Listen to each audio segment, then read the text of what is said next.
On October 20th, Nigerians are facing a moment that could define the future of our democracy. Human rights activist and former presidential candidate Omoyele Sowore has called for a nationwide, peaceful protest to demand the release of Nnamdi Kanu, the detained leader of the indigenous people of Biafra. Now, Kanu has been held by Nigeria's Department of State Services since 2021 after a controversial extradition from Kenya. Despite several court orders demanding his release, the government has refused to comply. This isn't just about one man, it's about the rule of law in Nigeria. Sowore is urging everyone, governors, lawmakers, traditional rulers, priests, every Igbo person and every Nigerian who believes in justice, to come out and do more than just talk. Former Vice President Atiku Abubakar has even backed this campaign, calling Kanu's continued detention an open sore on our nation's conscience. But here's where it gets serious. The protest is planned to be peaceful and lawful, with a march to the Aso Rock Villa in Abuja. But history tells us that the Nigerian authorities don't always respond to peaceful protests with peace. Let's not forget the Ansars and End Bad Governance protests. In August 2021 alone, at least 24 people were killed by police using live ammunition at close range.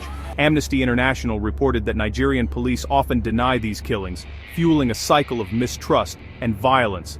When peaceful protesters are met with bullets, it doesn't just silence voices, it creates anger, desperation, and sometimes sparks something much bigger. The government's heavy-handed response to past protests has only deepened the divide between the people and those in power. When leaders ignore court orders, clamp down on peaceful marches, and use force against unarmed citizens, they don't just undermine democracy, they risk pushing people towards revolution.